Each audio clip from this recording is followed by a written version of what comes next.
Bueno, acá seguimos, como decimos siempre, de nuestra casa, la TV Sindical, y como decía hace un rato, todos los jueves en el Faro Político, y quien nos ha visitado en muchas oportunidades, hoy lo volvemos a tener, a Jorge Altamira. Buenas tardes, Jorge, ¿cómo le va? ¿Cómo anda usted, Jorge? Bien, y acá estamos, nos gusta siempre tenerlo porque a veces para hablar de la política local sobran personas. Cuando ustedes saben que siempre es nuestro invitado estrella, cuando tratamos de ver qué es lo que pasa en la política exterior. Y bueno, este ataque que no se sabe si fue desde o hacia o cómo, hacia Israel, entonces nos gustaría que nos contase un poco, porque a mí en lo particular me llama la atención porque la gente, bueno, desgraciadamente estamos pasando muy mal momento en el país y no se puede hablar mucho de lo exterior. Entonces, la gente no ha hablado de esta guerra que no es una guerra, porque ya había empezado con la de Rusia-Croacia, que fue una guerra que, bueno, fue guerra hasta ahí, qué sé yo, pero esta otra guerra que no fue guerra, que un ataque, que no se ataque, que se tiran y no se hacen nada,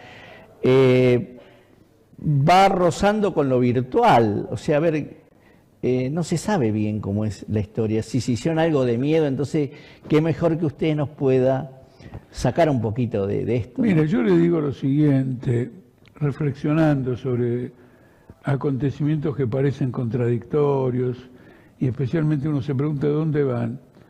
El tema fundamental es esto: las grandes potencias, la OTAN, quieren reestructurar las relaciones políticas internacionales. Sí. Es decir, la aspiración de ellos es una penetración más profunda en el espacio ruso, en el Asia Central, tener bajo la tutela a Rusia, que es la clave de un nuevo orden mundial, digamos, para países como la OTAN, y al mismo tiempo, en el caso de Israel, consagrarla como una potencia en el Medio Oriente. En algunos momentos pensó que eso lo iba a lograr con acuerdos con Arabia Saudita, con este país árabe, con el otro, pero para lograr ese verdadero predominio se han planteado acabar con la cuestión palestina. Porque inclusive antes de la guerra, la orientación del gobierno de Israel era completar la expulsión de los palestinos que están en Cisjordania. Sí. Y por lo tanto, en la fantasía de este gobierno y de muchos de otros, es volver a una Israel bíblica, ¿no es cierto? Un espacio de fantasía que corresponde a una etapa extremadamente lejana. Si no entendemos esto de conjunto, no podemos entender el desarrollo de la guerra, porque, en primer lugar, la guerra en Ucrania es una guerra contra Rusia.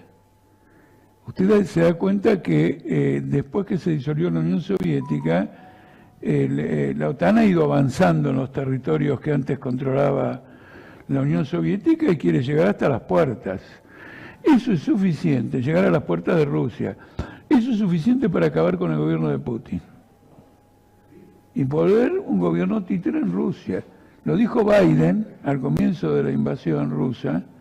Lo dijo Biden en un discurso en Polonia ante las tropas norteamericanas. Nuestra meta es Moscú.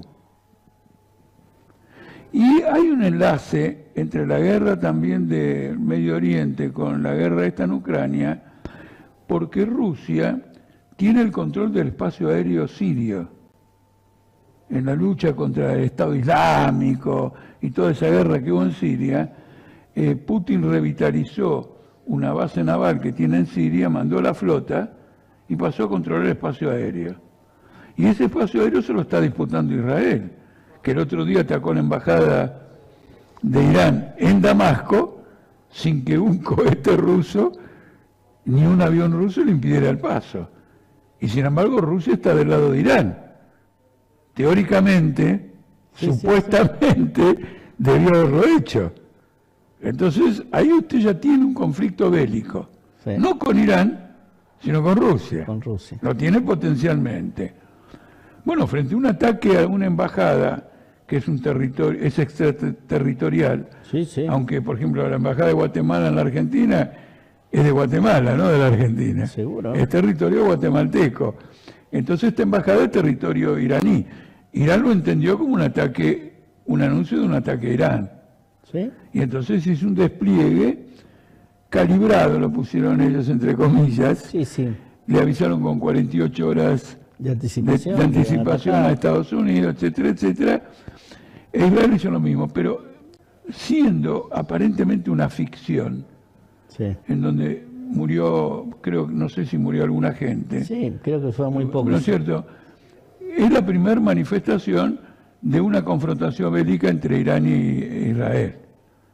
Y por lo tanto sienta ya un precedente, y cada uno vio qué logró con lo que hizo, cómo armó Israel ¿cómo se llama? El bloqueo a los drones y misiles israelíes. Sí. Lo hicieron entre Francia, Inglaterra, Estados Unidos y Israel. Israel solo no lo hubiera logrado. Eso está en todos los informes que aparecieron públicamente. Y al mismo tiempo Israel mostró que puede con toda facilidad, en principio, atravesar las defensas iraníes. Sí. Entonces, es como el primer round.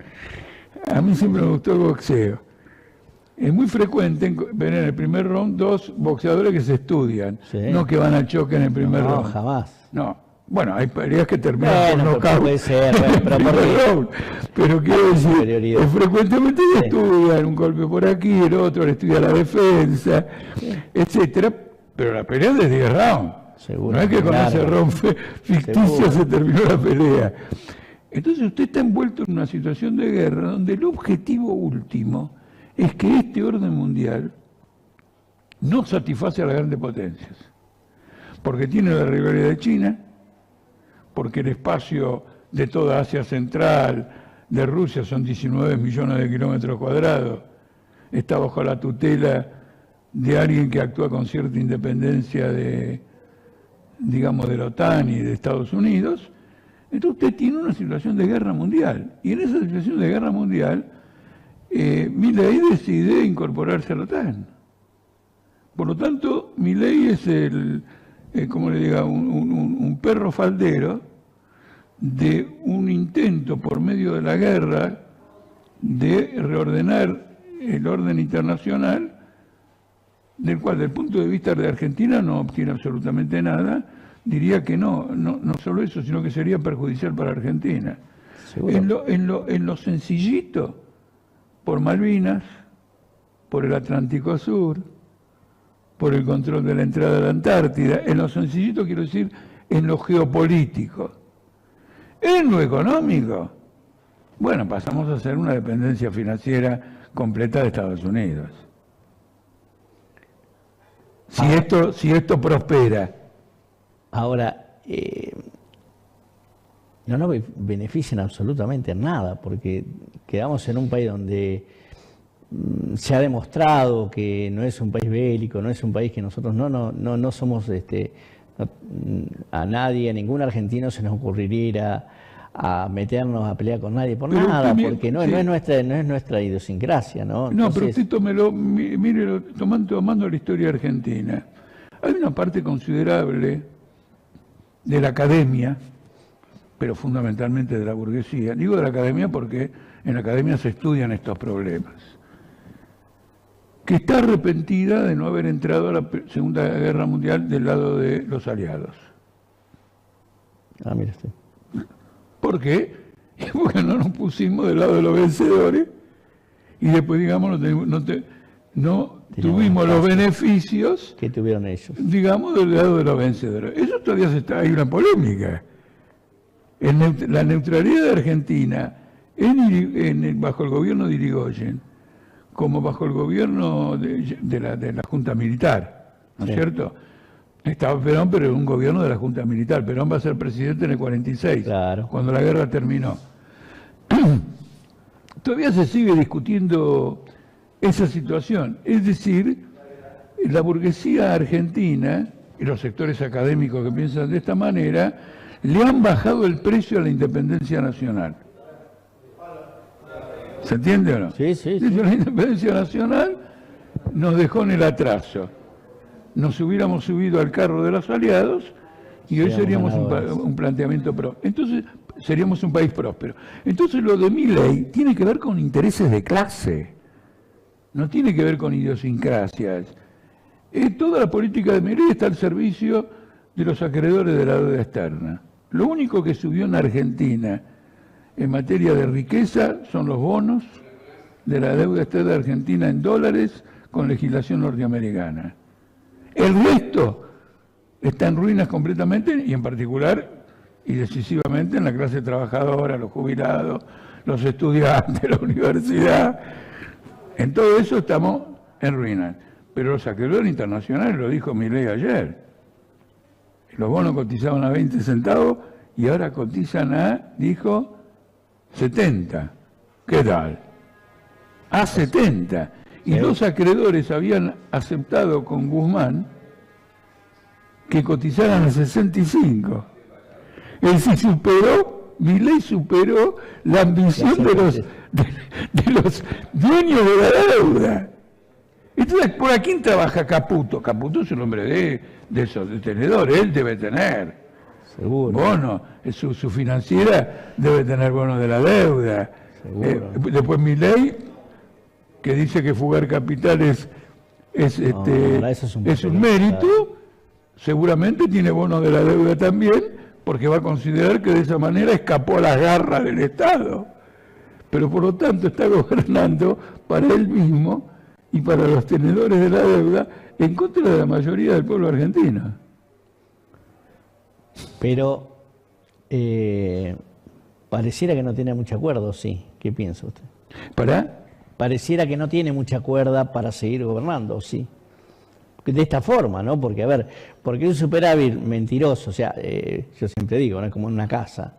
Si el superávit es no pagar las deudas y yo no pago esto, no pago el otro, no pago, entonces, a ver, pero tiene plata en el bolsillo. Pero le voy a contestar de una forma sencillita gracias al jefe del bloque radical en el Parlamento, que me ayuda a decírselo a usted en forma sencilla. Lo entrevistaron ayer y le dijeron lo siguiente: ¿estás de acuerdo con esto de las jubilaciones? Dice, no, bueno, no estoy de acuerdo. Pero el que ganó fue Milei.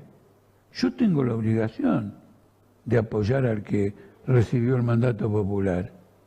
Por lo tanto, aunque todo sea ficticio, la mayoría del Congreso sostiene al gobierno con el argumento de que como lo eligió el pueblo hay que seguirlo.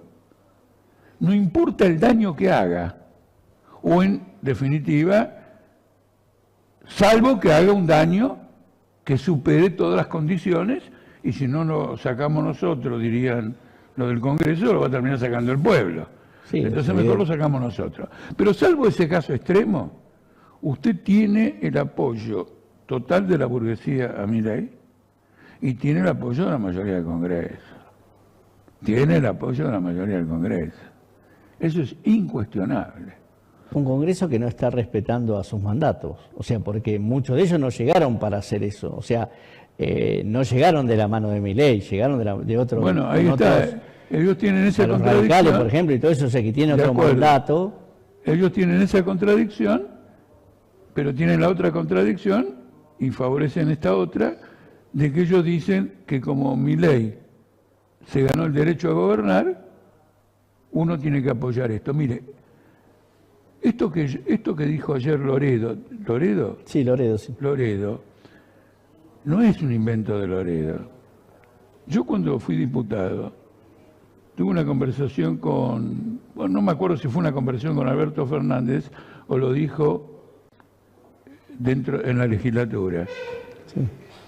Nunca se le niega a un gobierno un presupuesto, nunca se le niega a un gobierno las herramientas para gobernar. El gobierno de la época era el de la Rúa. Y él estaba, digamos, en la oposición. Entonces, otra cosa más, no solo lo dice Alberto Fernández, de hecho es lo que dice la Corte. Le han presentado un recurso muy bien fundado, para que declare inconstitucional el DNU, y la Corte se las arregló para decir nada, sino que como esto no corresponde a un caso concreto, se excusa de... no corresponde que lo trate. Luego vino un abogado, uno de los mejores abogados constitucionalistas que tiene la Argentina, y presentó otro recurso, y la Corte volvió a apelar a un argumento similar. Usted tiene una Corte que claramente se ha dado a la tarea de sostener un gobierno que si la Corte le baja el pulgar, se cae. ¿Por qué se cae? Porque le deroga el DNU 70 con 600 leyes o 600 artículos que cambian y modifican una enorme cantidad de leyes. Entonces el gobierno se cae. Entonces la Corte lo sostiene, la Unión Cívica Radical, el sector de Loredo, lo sostiene, esto lo sostiene. Ayer quisieron hacer una reunión en el Parlamento de carácter especial. Sí, para el tema de no hubieran logrado el tema de esto, y no lograron el quórum. No solo que no lograron el quórum, si lo hubieran logrado, no hubieran logrado discutir nada, porque para discutir una ley sin pasar antes por comisión, hace falta 2/3 de los votos. Y entonces, para un quórum, es suficiente la mayoría. La mayoría delibera, pero si no obtiene 2/3, claro, y no los tiene porque vino nada más que la mayoría simple, no lo saca. Por lo tanto, detrás de eso también hay una maniobra política. Pero sea como fuere, no hicieron acto de presencia para mostrar una voluntad, aunque no la puedan concretar. Entonces, como usted ve, tome el caso de la CGT. ¿Por qué el 1 de mayo no hay un acto en la Plaza de Mayo? Lo arreglaron con el jefe de gabinete. ¿Se van a esconder ahora en Azopardo? No, hay que hacer una Plaza de Mayo porque está ahí la Casa Rosada, que es la que está hundiendo a los trabajadores. Pero como llegaron a un acuerdo en el sentido de que el gobierno levante el veto a la homologación de convenios, entonces lo que la CGT le hace es un guiño de que no va digamos, a tener una actitud, y probablemente levanten este paro del 9 de mayo, que como cualquier paro aislado, no tiene efectos de ningún carácter. Ya hemos tenido tantos paros aislados a tantos gobiernos sin ningún efecto. Sí, es un paro muy lejano, ¿no? Bueno, es para el 9 de mayo, pero de todos modos... ahora, pero cuando lo decretaron, o sea, no ha habido paros. Claro, entonces salieron, para disimular que habían llegado a un acuerdo, salieron anunciando un paro. Pero el verdadero paro que importaba era el que había prometido Pablo Moyano, que dijo que el jueves de esa semana se reunía el Congreso del Sindicato de Camioneros y declaraba una huelga para que le aprueben un convenio, que ya estaba firmado. No es que era un paro o una huelga general reclamando un convenio que la patronal no quiere firmar. No, la patronal ya había firmado. Entonces Caputo, el privatizador, estatizó las paritarias. Claro. Justo, le vino justo. ¿Se da cuenta? Bueno, aún en estas condiciones usted tiene a la CGT apoyando ahí. Entonces, la lucha del pueblo argentino, la lucha de los trabajadores, para poner fin a esta situación, todavía tiene que adquirir otra envergadura. Y una señal de la envergadura que tiene que adquirir es una señal nada más. Es lo del otro día en la marcha de los en la marcha, que esto me lo dijo mi hijo. No se lo escuché a nadie. Fue como la que se hizo cuando ganamos el Mundial. Lo mismo. Sí. Y ahí me di cuenta de la magnitud. Sí. Porque aquella me pareció un caso único. Sí, sí. ¿No es cierto? 5 millones de personas en todo el país, y él me dijo que para él tenía el mismo espíritu, la misma. Bueno, ojo, lo que él observó y lo que yo estoy transmitiéndole a usted acá es muy fuerte. Jorge, yo lo que veo de eso fue lo que yo vi personalmente, una marea de gente, la avenida Corriente, desde el Bajo hasta 3 o 4 cuadras pasando Callao. uno se paraba en el obelisco allí arriba y veía, porque baja un poquito, y se podía ver, era un mar de gente, o sea, que ha quedado muy linda Corrientes, es muy ancha, y se veía toda la gente caminando. Realmente algo increíble. Bueno, yo no lo vi en mi vida. Y no usted lo vi. tiene aquí entonces la contradicción entre el pueblo y el gobierno llevada, digamos, llevada a su punto más alto, porque permítame hacer esta observación. Sí, sí. Con lo importante que es en un país la educación, con lo importante que es la educación universitaria, yo declaré a los medios hace un mes o 2 meses que si yo fuera miembro de la dirección de la CGT, solo el cierre de CONICET ya me justificaba una huelga general.